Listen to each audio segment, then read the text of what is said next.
Hey, everybody. How are you today? Well, uh, since there was these series of mass shootings, I thought it might be a good idea to have a live stream because, whenever you have a mass shooting, there are just a ton of issues to sort out, and emotions get high. People start lobbing inflammatory accusations about one another. And I think it's necessary to kind of try to take as dispassionate of a perspective as possible, um, and just try to calmly sort through the irrelevant issues.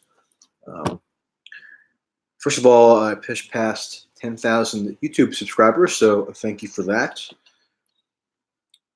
Doesn't mean that I'm a titan of YouTube now, but for somebody who just kind of made YouTube a kind of secondary endeavor journalistically, it's a decent accomplishment, I suppose. Um, it's funny because I had a whole series of issues that I wanted to discuss and write about that kind of stemmed from the debates last week, and now it almost feels somewhat inappropriate. But that's just the reality of dealing with the news cycle that we all deal with, um, and you have to kind of readjust on the fly, sadly.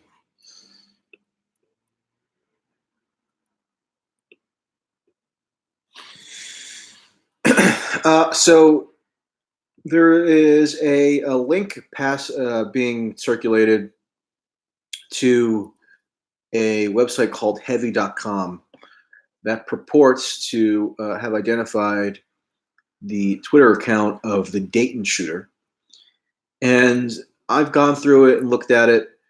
It seems plausible that it is, in fact, the Twitter account. But I do have a little apprehension about the lack of verification undertaken by these websites like heavy.com, which seem to specialize in putting out, quote, fast facts for the primary purpose of tethering what they're doing to news events that are trending and other kind of viral memes and stuff without seemingly doing all the requisite work required to actually verify that what they're saying is true. Now, it seems to be true, but I don't know for 100% with 100% certainty. But I'm just going to operate on the assumption now that that is in fact a Twitter account, and if so, it looks like this person is kind of your typical 20-something left-leaning Twitter guy, colloquially known as a reply guy, in terms of his interests, the people that he interacted with, his positions. Kind of one of these, younger tier millennial online people that you see really frequently, and that's why I am cautious whenever you have a news event like this or a mass shooting, to automatically tie it to a national political narrative. I think that instinct is not particularly helpful because it's very difficult to establish causation in these circumstances. I remember when Gabrielle Giffords was shot in January of 2011, and actually several people were killed, including her chief of staff and a federal judge. And the media response immediately afterwards, hold on one second. The media response immediately afterwards was to blame Sarah Palin because she put out this image on Facebook with targets, meaning members of Congress who should be targeted for political opposition. I don't know if you recall that, but but that initial instinct was proven essentially wrong. I mean, the shooter didn't seem to be a conventional right winger. He was sort of this nihilist conspiracy guy who was almost incoherent. His name was Jared Lohner or Loeffner, and that really emphasized to me early on when I began when I was involved in public commentary and such. You have to be extra cautious about extrapolating links between national political narratives that people who are following the media day in and day out are obviously keenly aware of, and these kind of random acts of sporadic violence that take place every now and then. Because the initial way that the Jared Loughner shooting was portrayed was just not accurate. So that's basically the mindset that I bring to bear when anything like this happens. So for the Dayton shooter, let's assume that the Twitter account is actually his.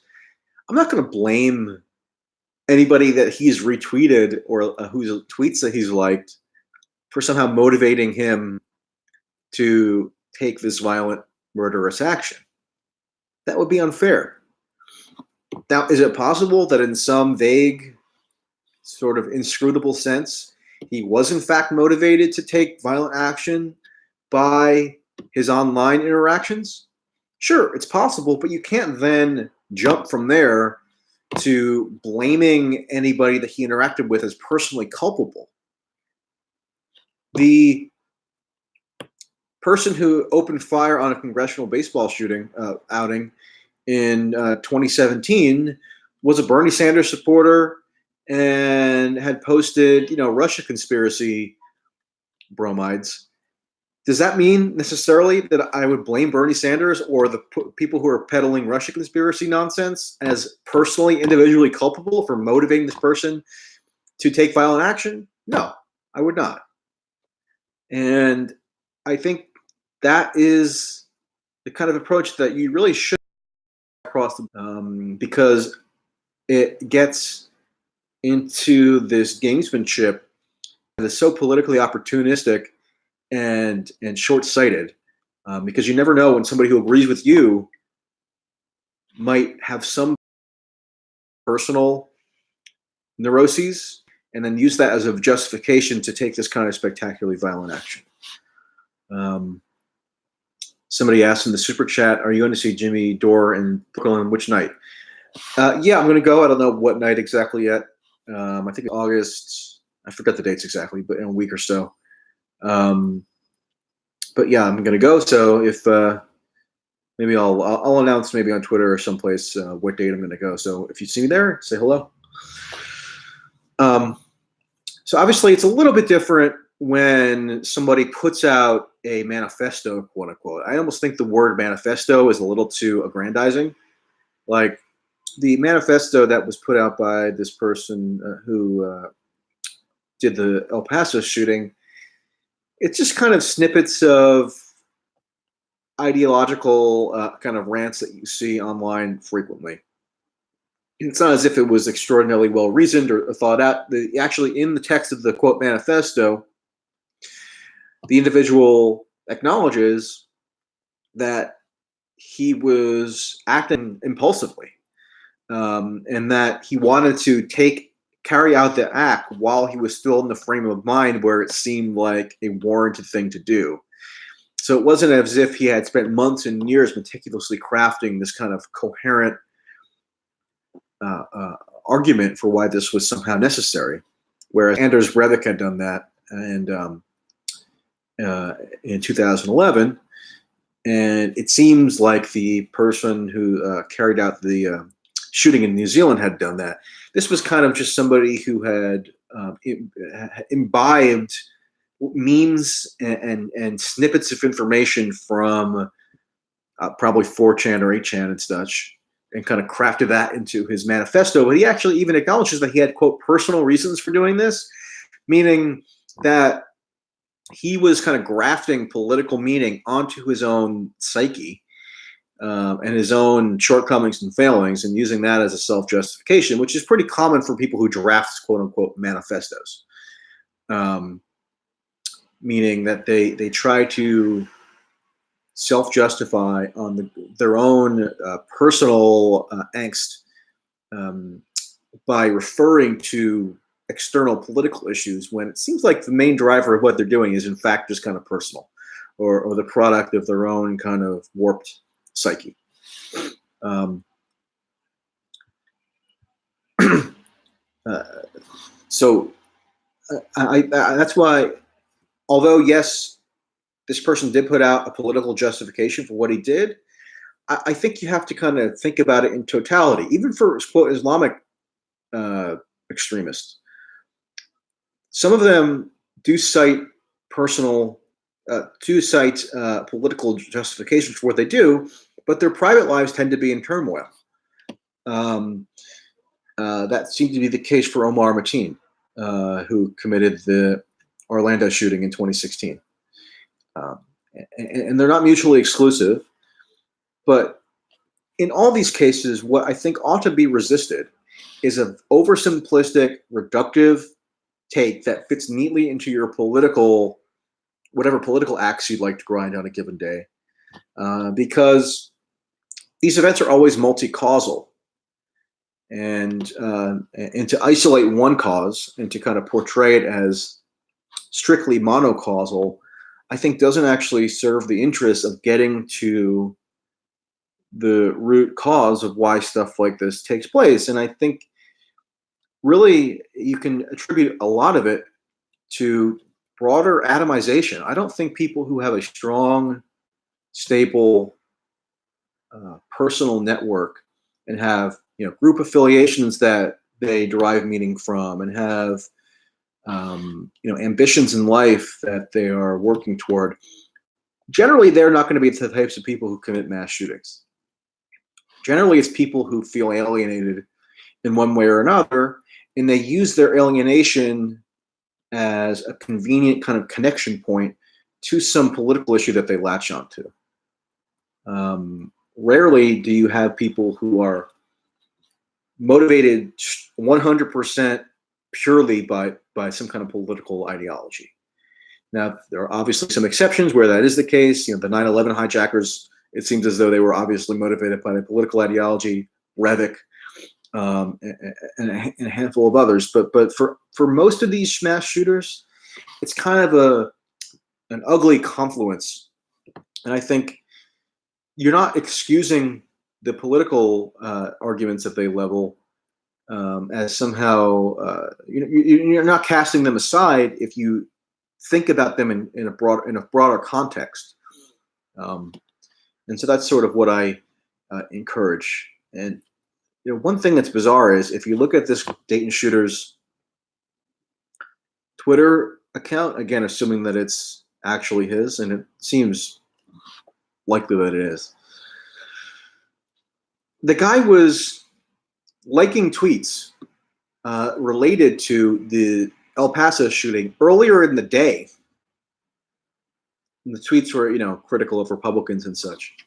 And then hours later, goes and commits this mass shooting at a bar.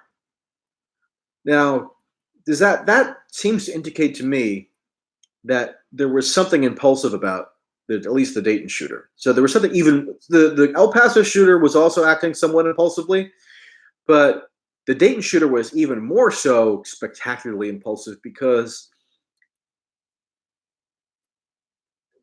he couldn't have had a well-reasoned political motive if he was aware of a mass shooting that day and then just decided hours later to commit his own. I mean, we don't know for sure. He's dead now. But it seems far-fetched to me that he could have been plotting some kind of left-wing attack. And then the fact that his sister was among the victims also tells you that there had to have been, or there likely was, some kind of personal motive that was commingled with whatever his justification was. And so to kind of characterize it as strictly political just because you found his Twitter account and it says he's a leftist, blah, blah, blah, is I think, misguided. He didn't put out a manifesto or whatever. But my kind of instinct is to kind of view all these things, whatever ideology is producing them or whatever the political affiliations of the perpetrators seem to be. I kind of am inclined to connect it to just a broader kind of social sickness that can have a variety of manifestations. I think to automatically conclude that because somebody puts on their Twitter account that they're a leftist, that the pure leftist ideology is what motivating them is not really how most people live their lives. I mean, even if you are a Democrat or a leftist or a Republican or a conservative, or whatever, you don't walk around every single day conceiving of yourself as conservative, unless you're a very small minority of people who are on a daily basis kind of committed to their principles. And there are examples of people who commit political violence fitting that profile, but generally that's just not how normal people operate. So I tend to be disillusioned by the way that this stuff gets covered across the board.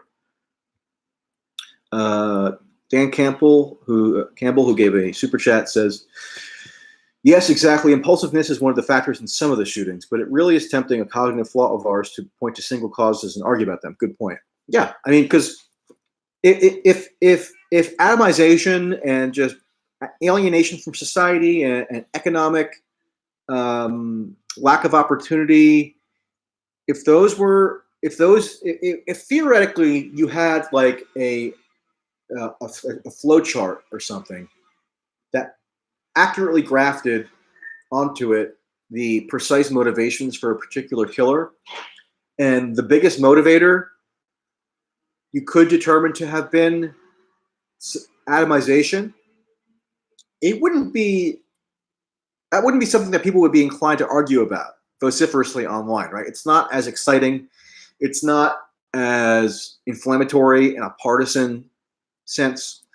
So people wouldn't be as motivated to argue about that. But because people love arguing about politics, more so now than ever before, it seems like. Maybe not ever, but because people are very much in tune to kind of daily political disputes, they automatically bring it into that same kind of like dichotomistic framework. And I just don't think that's necessarily accurate, whether we're talking about right-wing extremists, whether we're talking about Islamic extremists, etc. So one other thing that I see now propagated by a variety of pundits and other social media figures and so forth is that white nationalist extremism, or however you want to characterize that tendency, ought to be viewed as within the same paradigm as Islamic extremism. So I tweeted out this clip of Malcolm Nance today on MSNBC, one of the premier Russiagating fanatics of the past couple years, advocating for a new domestic terrorism law to be enacted so that white nationalists could be targeted in the same way that Islamic extremists or ISIS members or Al-Qaeda members will be targeted. Now, and then Ann Applebaum, who's a columnist for the Washington Post and like a think tank scholar or fellow or whatever, she made the same point. And there are others of less stature who you see repeating this talking point constantly. And my question is, what about the United States approach to Islamic extremism over the past 18 years gives you any faith that a competent job will be done to counteract white nationalist terrorism if it were viewed now through the same paradigm? It seems like you would probably create more white nationalist terrorism, because that's exactly what's been done with respect to Islamic terrorism. Al-Qaeda has a huge foothold in Syria now, largely because of the foreign policy actions that have been undertaken by the United States, because of the terroristic framework that these matters have been viewed through. And yeah, there haven't been major Islamic terrorist attacks really since 9/11, although there have been a handful. But the ideology hasn't been stamped out. I mean, I remember during the George W. Bush years, a refrain that would be cited accurately to argue against the rhetoric of the Bush administration was, you can't defeat an ideology. The notion of a war on terror is incoherent. You can't assume a warlike posture and think that that's going to, quote, defeat an ideological viewpoint that exists around the world in a variety of forms. And I think the same logic fundamentally can apply to white nationalistic terror. Obviously, there's not going to be as much of a foreign policy dimension, given that there's no country that can be invaded to topple a white nationalist regime or whatever. But the mindset, I don't think it's actually productive to ascertaining what the causes of this mentality are, and so to kind of advocate for that framework now to become dominant, I think it's just going to lead itself to a backlash. Think of some of the consequences domestically of the war on terror paradigm: erosion of civil liberties, militarization of domestic police forces, massive surveillance powers being arrogated to the federal government, to the point that we all have now paid the price for the alarmism around Islamic terrorism having been such a dominant feature of American political life for so long. And every now and then, you're still going to get Islamic extremism attacks. I guarantee you there's going to be another one in the somewhat near future, in part because of the foreign policy posture that continues to be perpetuated that leads to blowback. I mean, is anybody going to be shocked if a Yemeni at some point blows up a military installation or something because they say that the U.S. basically abetted a genocide in Yemen for 4+ years, and it's still going on without any end in sight? If you really want to combat extremism, you would address the root causes of it. And I'm not just making the kind of simplistic pie in the sky left-wing point. I'm making a practical point. If your practical ambition was to reduce the likelihood that these kind of attacks would take place, then you would address why people undertake those heinous acts, and that hasn't really been done. And I think putting forward this notion of terrorism to encompass all alleged white nationalistic violence, it's gonna lead itself to an ugly kind of self-perpetuating cycle. So that's what I think is a possibly unintended side effect of this kind of rhetoric. Let me just review some of the other points that I made here, because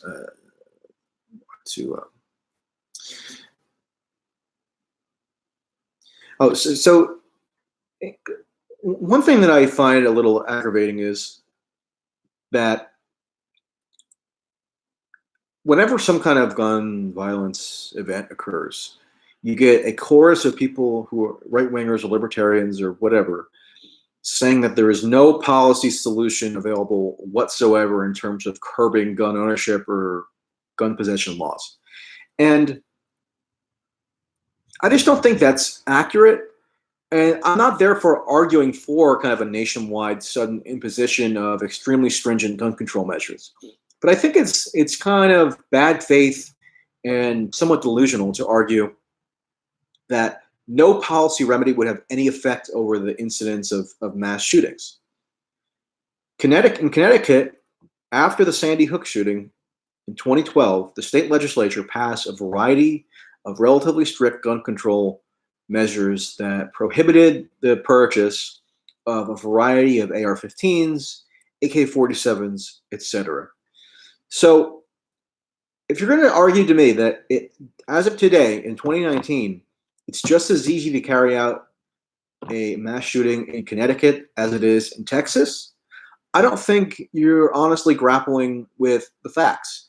Now, you may still argue that gun control is not justified for whatever Second Amendment or personal liberty issue that you find to be persuasive, but you shouldn't then argue that there is zero effect in terms of diminishing the likelihood of these acts that is attributable to policy, because I think it's just plainly the case that it is. I mean, if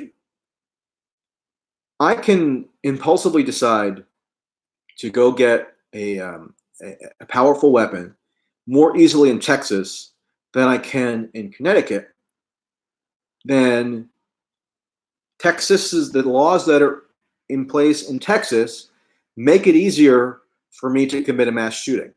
Now, if you don't think it's even that being the case, you may not still think that it's warranted to enact gun control.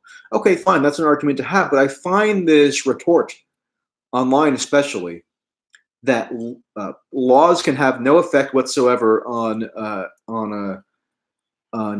individual action in relation to gun violence, just to not be accurate.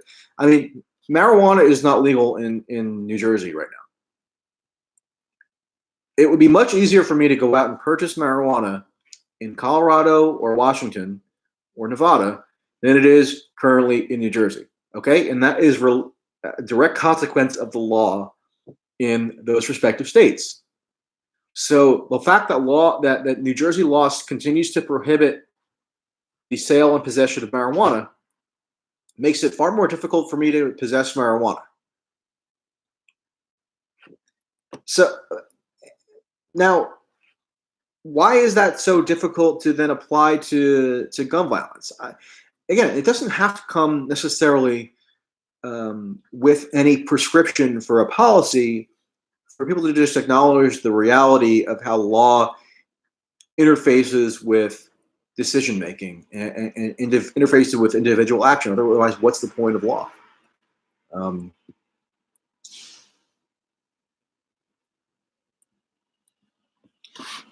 Yeah. So, and then also think of. So the United States did have a federal assault weapons ban for 10 years between 1994 and 2004. Okay.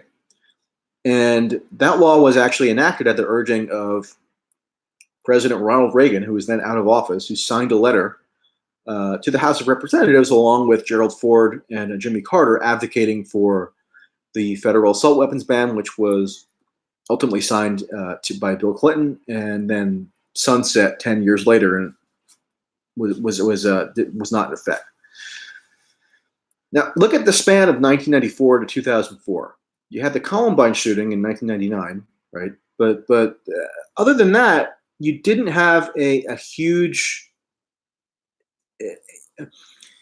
Now, the mass shooting sample size is small, and it's maybe somewhat lazy and confirmation bias affirming to necessarily make any kind of rash conclusions based on that relatively small sample size. But if you are actually going to analyze the sample size, there aren't really many massive mass shooting events that took place between 94 and 04, other than the Columbine shooting and a handful of others that were kind of on a smaller scale. And since 04, you've had quite a few on a relatively regular basis. And maybe we shouldn't even be crafting policy to thwart events that are kind of randomized and isolated and sporadic as mass shootings. But I think it is worth acknowledging that mass shootings do seem to have an outsized effect on the public psyche and result in all kinds of bonkers policy solutions and political debates, all kinds of social rancor that are really unhelpful, to the point that now we have kids doing active shooter drills in schools, instilling them at their most formative stages in life, this idea that they could be killed by a random a violent attacker at any moment. I don't think those shooting drills are justified for schools. I think that it's a massive overreaction to what is still, even today, an extraordinarily unlikely event that somebody with a gun is just going to randomly enter a classroom and gun down children. And so the trade-off isn't worth it. This idea that you're going to have that kind of effect on kids when they're 6, 7, 8 years old, you don't actually get enough of a safety benefit to justify instilling into them that fear. I think you're having a damaging effect on their psyches for no real purpose other than to kind of placate adults who want to feel as though the schools are doing something proactive to somehow prepare children for this extraordinary unlikely eventuality that they're going to somehow be involved in a mass shooting.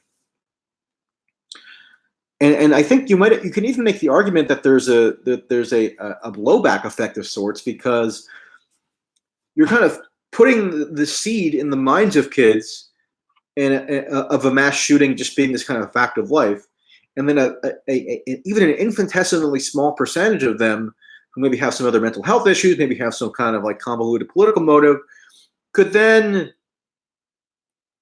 kind of have it bouncing around in their minds, and maybe, hey, they should carry out a mass shooting. Mass shootings were, like when I was in school, mass shootings were just not something that you really ever even thought about. Even though that the one, Columbine shooting did take place, and there have been a couple of others on a smaller scale, but it wasn't something that you were ever really cognizant about on a day-to-day basis. And therefore, having mass shooting drills with the same frequency as like a fire drill just kind of implants the idea in the minds of these pliable kids, and arguably even makes mass shootings more likely, which wouldn't be the first time that some initiative taken ostensibly for the purpose of safety actually created the opposite of safety. I mean, that tends to be the case, that there's an unintended consequence of these kind of rash decisions by adults to protect children actually having the actual the opposite effect.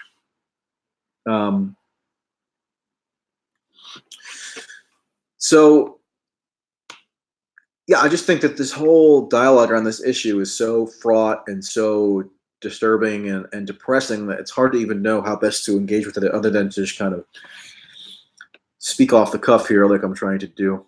I had a couple other points that I wanted to make. So there's this person who was the father of somebody who was killed in the Parkland shooting.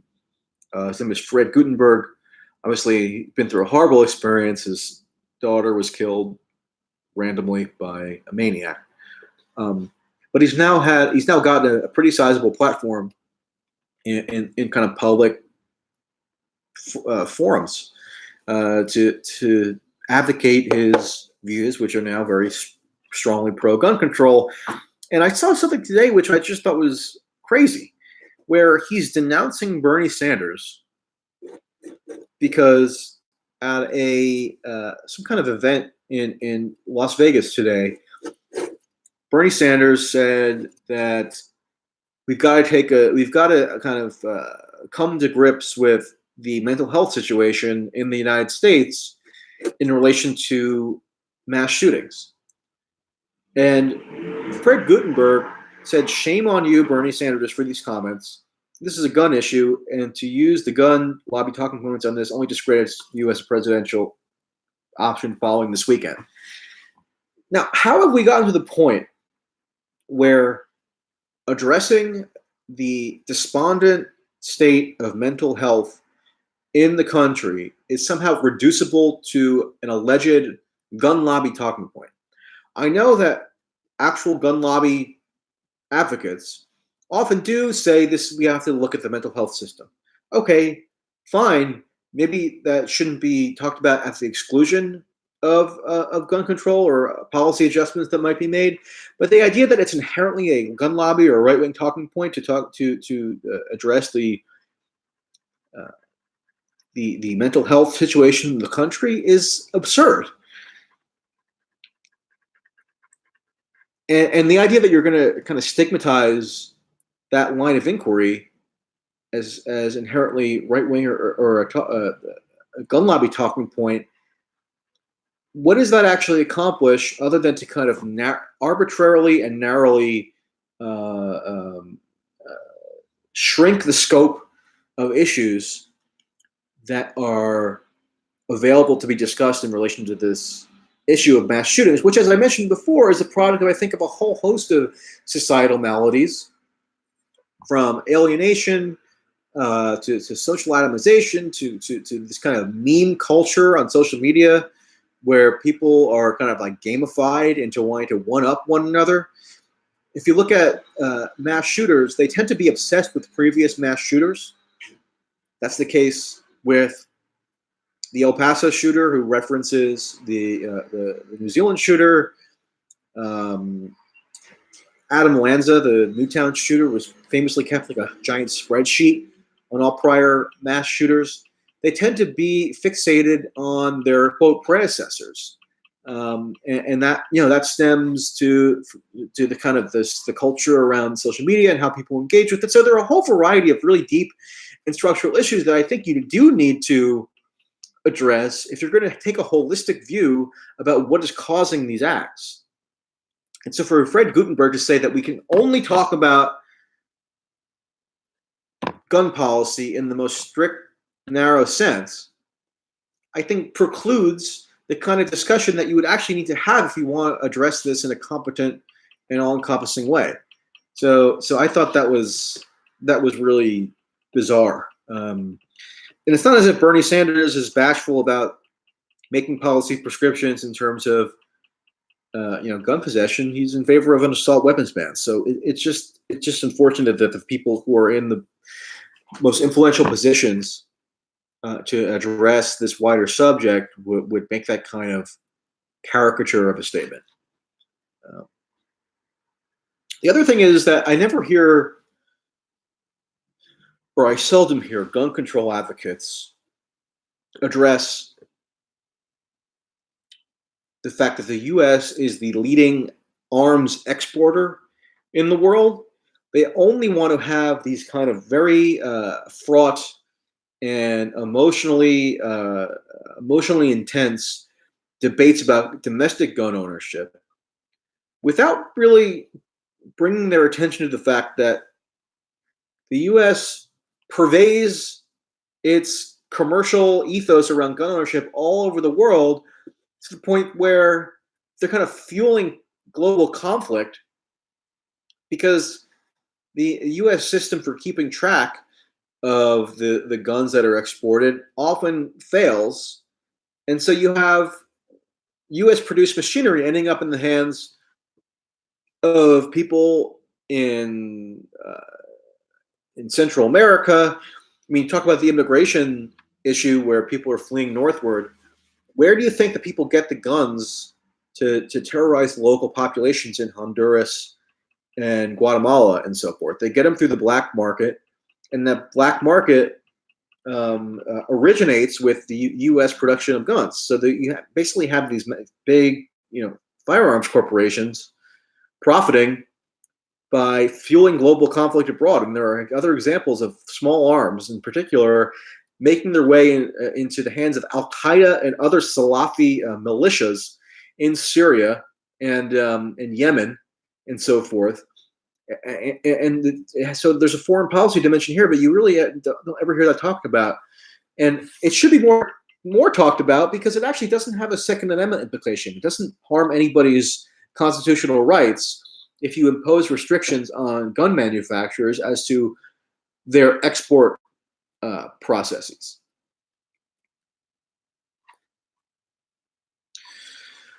Somebody on the super chat says, I'm also disturbed that these medical records are sealed, in these cases. I think that it is done to protect big pharma. Parents wouldn't give kids these drugs.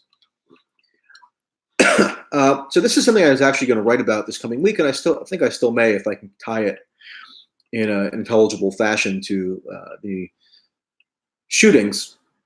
I was at the debates last week, and I got to speak briefly to a couple candidates, one of whom was Marianne Williamson, who I actually find interesting in some ways. I don't think it's right to just dismiss her as, quote, crazy, even if she might have a somewhat of an airy, there's no way to, I don't know what word to describe her that wouldn't be disparaging, but there is a way in which she has a new agey vibe about her. Okay, so that's just charitably as I put it. But one thing that she talks about that I think is absolutely accurate and warrants much further discussion, and you can have an empirically grounded discussion about this issue that doesn't rely on pseudoscience or bad data and so forth, is this notion that antidepressants have flooded the U.S. market to an extraordinary degree, not just the U.S., but other Western countries. And yet we have massive rates of depression, massive rates of anxiety, massive rates of all the maladies that are supposed to be addressed and resolved by this medicalized approach to despair and despondency and to uh, all the issues that surround depression, which is obviously multifaceted and not monocausal. And Marianne Williamson is now getting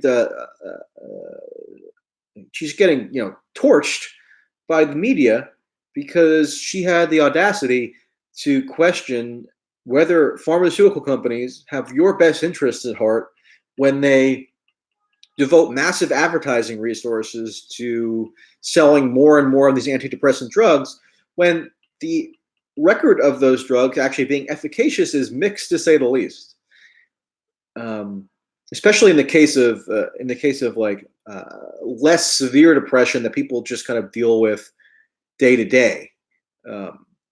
And so, yeah, I think it's definitely worthwhile and almost necessary to examine whether the proliferation of these drugs and the reality that people take them without necessarily having all the adequate information that they should have at their disposal prior to agreeing to take a pharmaceutical, whether that has a connection to some of these negative social outcomes, I think is a perfectly valid area of inquiry, and it's done all the time by people who have a real scientific background. And Marianne Williamson doesn't, which is why she gets kind of derided as it not being in her purview to discuss those kinds of issues. But I think it's anybody's purview, given that it's a political issue, it's a social issue, it affects everybody if you live in a society. So, and I actually talked to her briefly about that, her antidepressant positions or her statements on that issue, and it was actually pretty interesting. I haven't reported that yet, but I'm going to hopefully come up with a column this coming week that incorporates that. So, one type of pushback that I get is that you're stigmatizing or you are denying the lived experience of people who take antidepressants and feel that they've been benefited by them if you talk about the broader social impact. And that's just not the case. I mean, if people feel that they have been benefited by them, okay, but you can't use that as a reason to not examine the wider societal impact of something that's really still relatively new. The mass usage of psychotropic drugs is something that we've really only had for 2 or 3 decades, and I think it's 100% a valid area of inquiry to delve into, especially as it relates to some of these violent outbursts. Not to say that everybody who takes an antidepressant obviously is more prone to violent outbursts. No, but violent outbursts are something that only a small percentage of the population carries out anyway. So it's possible that a tiny fraction of them might become more inclined to take that action as a result of the psychotropic drugs that they're taking and the side effects that aren't fully understood. So I mean, I don't know why people are so averse to this discussion, and they just kind of use Marianne Williamson as they kind of use her eccentricities as an individual to argue that somehow it's not a valid discussion to have. Okay, let's see what else. If anybody has a super chat, I'll obviously talk about it. Oh yeah, so another issue that I think is worth underscoring is the whole point of somebody committing a heinous violent action is to draw attention to themselves and whatever their stated cause is, and to mislead the wider public into believing that there's more danger afoot than there actually is. So it's true by a whole host of metrics that we are living in basically the safest time in world history, and yet the news is flooded by these mass shooting events. And it gives kind of people a warped picture of how safe or unsafe they are on a day-to-day basis. I mean, crime is at historic lows, etc. So I think one thing that it's really worth just kind of pricing into your worldview is that in a country of 327 million, it's virtually inevitable that on occasion, somebody, for whatever deranged reason, is going to take a violent action with the purpose of advancing whatever belief system that they have might be. And then you shouldn't overreact to any one event because it kind of that divorces you from a broader understanding of the actual trends in terms of violence. But at the same time, it doesn't preclude policy adjustments which may be warranted. I've mentioned the example of Connecticut. I'm not advocating for a federal version of the Connecticut legislation which banned various kinds of assault weapons, but I think it is worth taking into consideration. And the fact that because of the outsized impact that these mass shootings have on the public psyche, and that they produce all kinds of deleterious social impacts, such as the mass shooting drills, such as people having a false perception that they're more at risk in public areas than they truly are, such as just feeding a false sense of danger, I think, is in itself corrosive socially.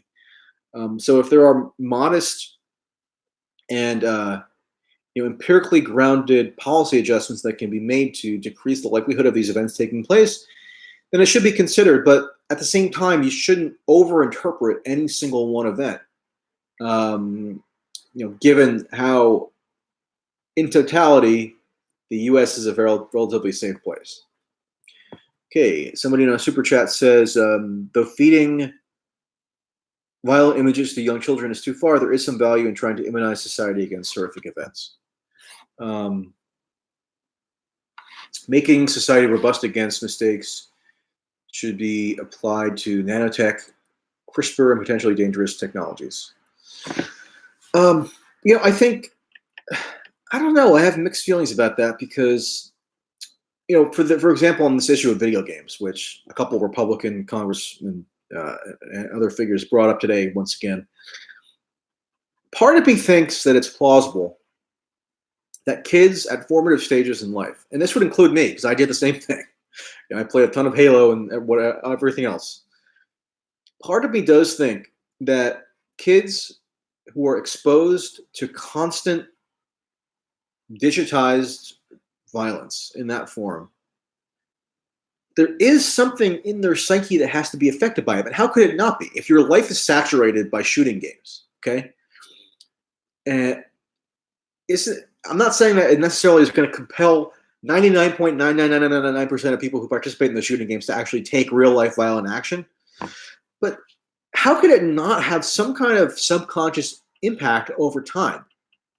If you do something that regularly, you would think that, anything that you do regularly, anything that you experience in life has some kind of subconscious impact on you. So this idea that people get so offended when you point out that violent video games may have some kind of remote impact on a very, very tiny percentage of people who participate in them, I think is weird denialism. And I'm not saying that means that violent video games should be outlawed or regulated or that anything really should be done about them. But I think it is worth considering that this is also a relatively new phenomenon, meaning realistic, warlike games that, pretty much everybody plays. Maybe it does desensitize you in a certain way. I don't know what's so bad about that line of inquiry. Now, it's bad if it then leads to censorship or any kind of officious government action, or if it's used as a scapegoat, etc. But I think it's valid. Everything in life impacts us, so why wouldn't video games? Somebody has a super chat with a bunch of emojis that I don't understand, so thank you for that. Somebody says, as a lifelong gamer, I think it can definitely have an impact on people, and maybe more so on less stable people. Sure. Again, I don't know why there's such an aversion to acknowledging that that's a possibility for a very small percentage of people who would be inclined to take violent action. So remember, we're dealing with a small fraction of people. There are only a handful of mass shootings that occur on a given year. So it's already an anomalous demographic, right? So is it that far-fetched to think that their kind of lifelong exposure at an early informative age might have, I don't know, had some kind of impact on them, which makes them more inclined to take violent action? Again, there's not. I'm not trying to ostracize video game players. I played a ton as a kid, but just because you aren't affected in a certain way doesn't mean that there isn't a small fraction of others who could be, be consuming that stimuli, and then it has some kind of weird cognitive impact that is rare, but mass shootings are rare. So you're dealing with rarities in the first place. Let's see. So other points that I had wanted to make. Let's see. Blah, blah, blah, blah, blah.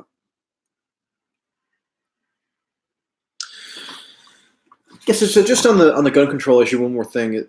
I've been somebody who was usually pushed back to some extent on liberals in particular, who seem to cite gun control as a catch-all solution to mass shootings. I mean, actually, there's a great book called Going Postal by Mark Ames that I've read that I really recommend to everybody if you want to have a deeper understanding of mass shootings in the United States in particular. He concludes that gun control is kind of an extraneous issue in a way.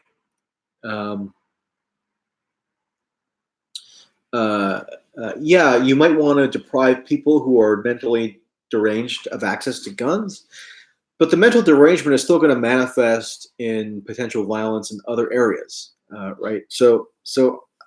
But at the same time, so while I do have sort of a skepticism of the way that liberals tend to be very flippant about wanting to impose intrusive state power to achieve certain social goals, like curtailing gun culture or whatever, I have to ask myself, what is the legal justification or the social justification for a guy in Dayton, Ohio, to possess a firearm, a rifle in this case with a high capacity magazine that enabled him to kill 9 and injure 26 people in less than a minute? Okay, so I'm not disdainful of gun culture necessarily. I think that if that's what you derive value from in life, okay, fine. I mean, you should derive the value where you can. And so I don't look down on people for that. I honestly don't. But you have to think about the utility of that kind of weaponry being available to people where you can do that kind of damage in less than a minute. Again, I'm not necessarily prescribing any policy solution there, but I think the policy solution should at least be considered, given the outsized effect that these things have, meaning mass shootings in the public psyche, and all the negative ramifications that come with it politically and socially and everything else. Somebody says in the super chat, I live in Japan from California. Japan has no guns effectively, but they have no tyrannical government. If USA bans guns, why can't US be like Japan? Is the argument of tyrannical government valid? I think the argument that I hear from the Second Amendment people is that they feel that as though that them being armed gives them a defense against a tyrannical government overreach. And it's just like, you may think that you have a right to bear arms, which is fine. Obviously, there's a constitutional right for that. But the notion that your bearing of an arm is going to somehow enable you to fight a tyrannical government. I mean, the United States has the most powerful military in world history. So if you're worried about a tyrannical government, maybe focus on that rather than getting a AR-15 or something, because you're going to be no match. If a tyrannical government really wanted to come to bear on you, you're going to be destroyed virtually instantaneously. Okay, So I don't really buy that argument. I know a lot of people very emotionally and viscerally believe that they could actually combat a tyrannical government by being armed. No, I mean, I think if you want to be armed, fine. But the idea that you want to be armed because you want to fight a tyrannical government, I think, is silly.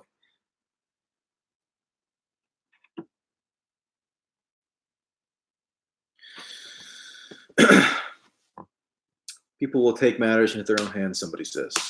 Perhaps so, my good man. How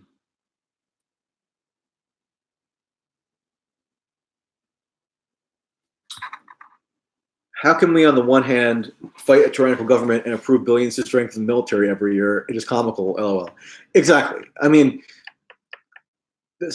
ironically, or maybe not ironically, the people who often claim that they want to fight a tyrannical government, if the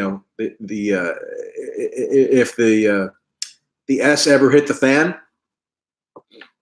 they tend to be supportive of a very strong military, strong police forces, give the police and the military everything that they want, and arm them with all kinds of almost comically unnecessary gear. The police around the country have basically been militarized because they've been fed with weaponry that was made for warfare in Afghanistan and Iraq, and the leftovers have gone to like police forces and Nowheresville, Iowa, and stuff. And the police get weaponry and arms that you as an American citizen are not allowed to have, and the police are allowed to wield them in ways that is not legally permitted for you. So this idea that there aren't already encroachments on your quote Second Amendment rights is silly. I mean, there have been laws regulating possession and sale and such of firearms for many, many decades. And so if you're really worried about a tyrannical government, maybe worry about military spending, maybe worry about oversight over your local police department, etc., rather than this kind of fantastical notion that might give you some kind of sense of self-validation, but really doesn't relate to any real-world circumstances where you and, I don't know, maybe your buddy down the street are going to fight against the most powerful military in world history. Good luck.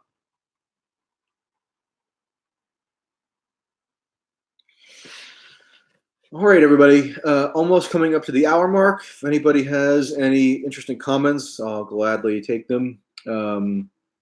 Like I said, I'm gonna be writing a column this coming week that incorporates my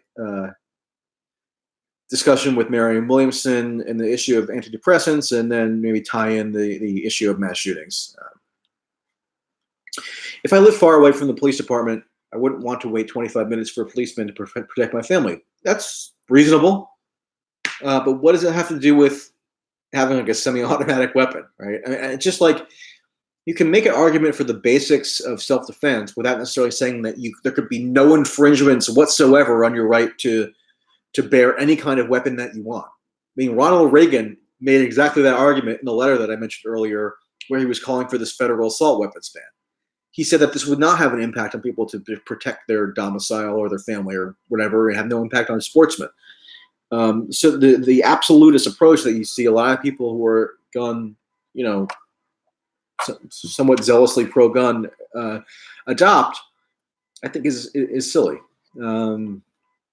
And I'm not anti-gun. I'm honestly not. I'm sort of anti-absolutism, or anti the kind of very intense and misguided debates that arise around guns, and you see, forms of that on the right and left and everywhere in between. Have you read Sam Harris's piece on gun control? I actually did read that. Just a couple of years ago. I don't remember exactly what his point was, but it was something about. I don't even want to characterize it, but I do remember reading that. Am I a libertarian? No, I'm not.